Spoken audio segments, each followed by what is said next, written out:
People ask me the key to what I did to get such a big, thick chest. Other than genetics, because my dad had a huge chest, I always said if you can feel it, you can grow it. Best way to do so is getting blood directly there, and you can easily do that with an isolation movement, this being isolation.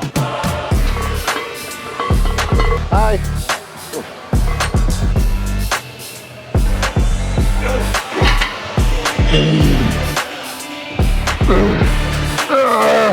Your chest feels like it's really tight, and the contractions get tighter and tighter and tighter. As you get close to that failure point, your chest feels like it's gonna explode. So it's like rock hard right now. And again, time under tension, blood flow, fatigue, volume, it all plays a part in breaking down the muscle. But the most important thing is that I felt every single one of those contractions from the first to the last. Yeah, boss. Thank you. No problem, brother. Great to meet you. This is actually one of the best cable fly machines out there. I rarely see it in any gyms, actually. I've literally only seen it in, I think, 3 gyms, one of them being a 24-hour fitness, go figure. So that mixed with a cable tension, which is why I like this one so much over like a pec fly machine, like a plate loaded one or whatever. This has that cable, so when you're locked into place, it's tugging on that muscle, shooting a bunch of blood into the area, and the more blood you have in your chest, the tighter and harsher the contractions get. So starting off with this, you get that full pec contraction, direct blood, no other muscles helping, and then you can go into your pressing after that, and I guarantee you'll have a better connection with your chest. And then going back to what I said in the beginning, if you can feel it, you can grow it. So when you're pressing, and it's more of a compound exercise, you're gonna get more out of that chest compared to feeling everything else instead. Let's go, big guy, feel that squeeze.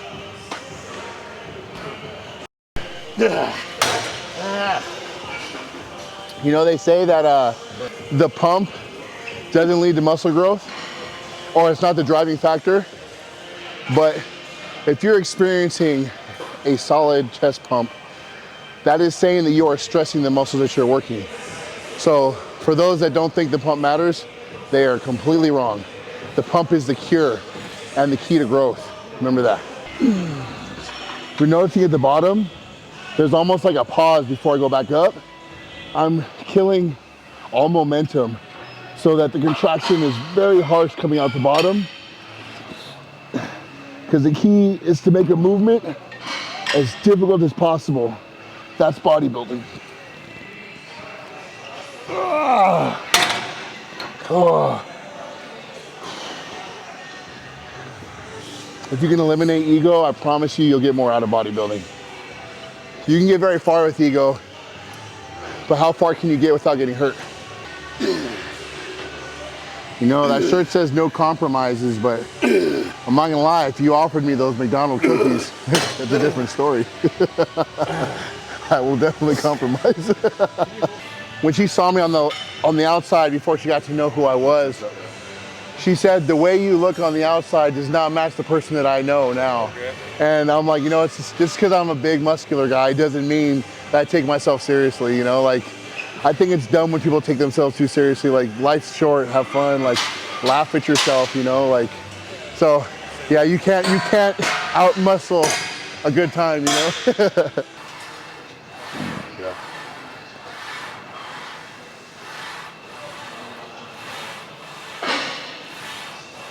My chest is fucking.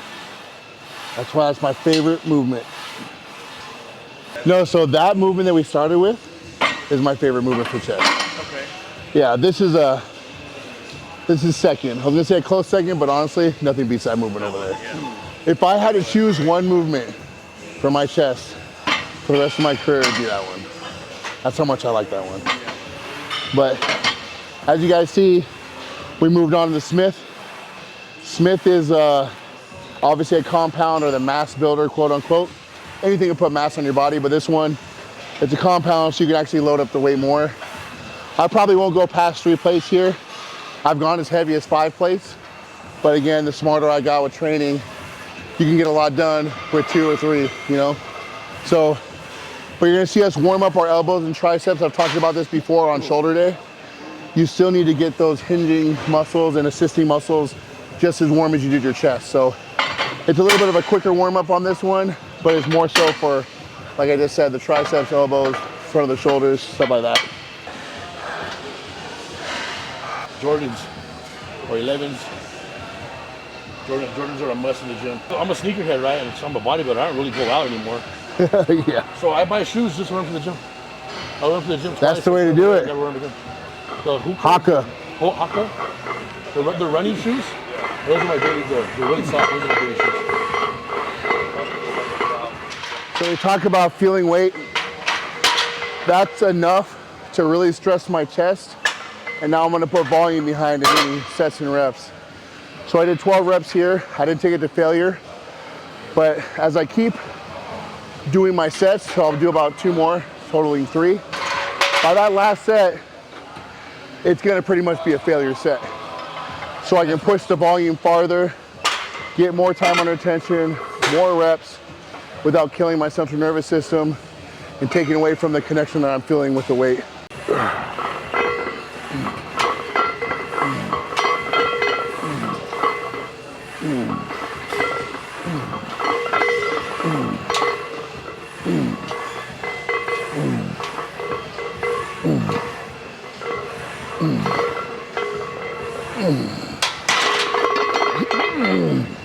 I talked about constant tension on the muscle, right? So I don't want to go all the way up here, because if you're looking, right, on a bench, from here to here, you don't really get much more out of the pec. The higher you go, the more you start to transfer it over to your shoulder and lock out on the triceps. And now if this was more of a converging machine, like let's say a hammer strength or something like this one right here, where when you come together, your fists start to close, that's gonna get more out of the pec than a bar out here. Way different. So on a movement like this, a straight bar, you're gonna save your elbows, your shoulder joints, and keep the tension on the chest itself. And if you ever look at these guys with huge chests, really pay attention to how they bench. They kind of keep the movement right here. Or when a guy from prison does push-ups, you ever seen those like quick push-ups? They're just keeping constant tension on the chest. So I've been told to, hey, go all the way to the top. And keep in mind, these are from people that don't really have chests. And they're telling me, when my chest is one of the best, when it comes to this bodybuilding thing, at least I've been told. Oh, yeah. So that's what I've always done. And whenever I try to do that full lockout, I always end up hurting my shoulder. And so maybe it's just my body, but that's what's been working for me.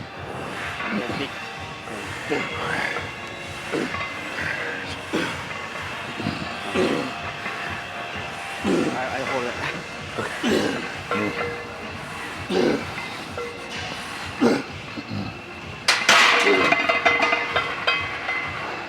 Ooh, boy. All right. Thanks, Of course, thank you. That's a Appreciate dope you. signature, bro. Thank you. I've been working on it. I worked on it for years. My senior year in high school, I knew I was gonna be somebody.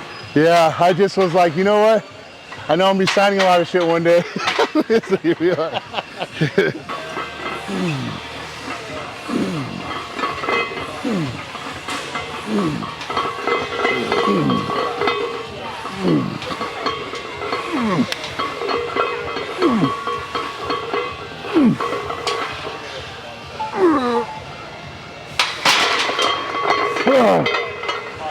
So that first set we do is like everything else, feeler set, and then we'll do 3 working sets after. So it's gonna look like 4 sets. You know, we keep the volume higher like that. That's not really no rest in between, you know. So it's boom, boom, boom, boom, boom. So we are stronger, but your muscles are shot. He's lying. We're not stronger. He's just trying to sound good on camera. I don't want to seem so weak. He's like that guy in the gym that said, I remember when I used to look like you. Sure, buddy. I was gonna say bodybuilding needs to be approached by phases. There's times to grow, there's times to rest, and there's times to get ready for shows. So in each of those phases, you maximize what those phases ask of you. If you're in a health phase, it's literally in the word, you're gonna get healthy, but that's not your blood work, just that. It's your body, you know, the physicalities of your ability to perform in the gym when it's time to push. And then also I like to say that's where you want to balance your life a little bit, because there's no balance when it comes to 100% hardcore training and recovery. However, in that TRT phase or health phase, whatever you want to call it, that's where you want to spend a little extra time with your loved one. That's the one where you want to have those outing meals and stuff. Still stay on plan, I would say 85, 90%, but give back to your loved ones and your friends and stuff. And then when it's time to work, it's all about work. You're a professional, you know, that's how you need to carry yourself in every phase, but also approach every phase with purpose. Never take time off, but do what's necessary for each phase. I would recommend, if you're gonna do any sort of flat pressing, do a machine. Getting it in a place is gonna put a lot of, or the least amount of stress on your shoulder joints. I've had bad shoulders, I've had surgery on both, and I've been able to develop my chest the way I have. So machines are the key. If you have bad shoulders, lock into place, don't go too far down. And I wouldn't go too heavy. Remember, it's not about the weight, it's how you do it. So on my flat pressing, I typically go a little bit lighter, higher reps, giving the same result.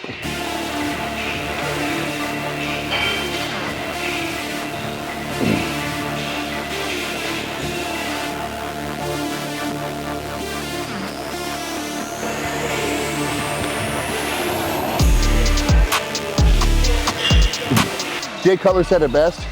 You got to be a little messed up to be able to do this and push yourself in this manner. There's a lot of psychological, you know, motivation behind it, you know, and if you ask, you'll get the story. We're not afraid to tell the story, because like we spoke about earlier, you're giving back by telling your story, because a lot of people that come into this, when they're brand new to it, they don't feel like they have a voice, but they don't understand how much their voice matters to somebody, even if it's just one. And so I know at this point, in the level I've gotten to myself, as well as him, we have people message us almost daily saying how much we motivate or inspire, have gotten them out of a dark place. And all we're doing, in the grand scheme of things, was getting ourselves out of that dark place. So, you know what, like, tell your story, be proud of it, and just know it's gonna get you to where you eventually wanna be. It's a driving factor, your why. Yeah, they say don't live in your past. However, never forget it, because that's what's gonna make your future. You know, you use it as a driving factor to never go back to that, you know? Walk it forward, drive it up. I like to say this one till the end, because there's a lot of blood flow. You connect really fast, very gradual.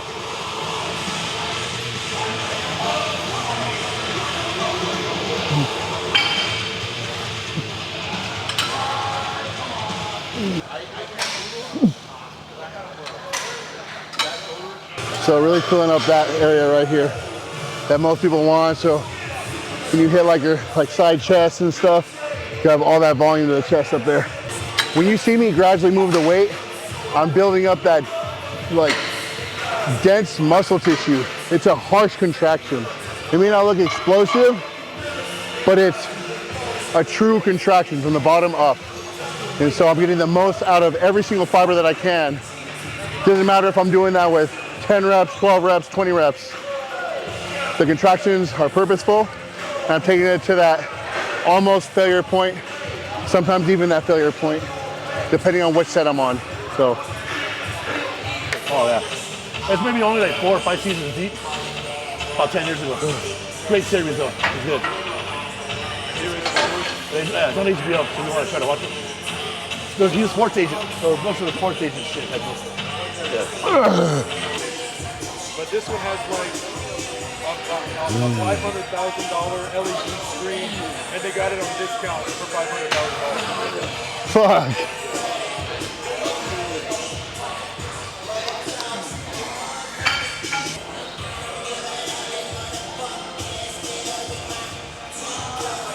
Mine's right here.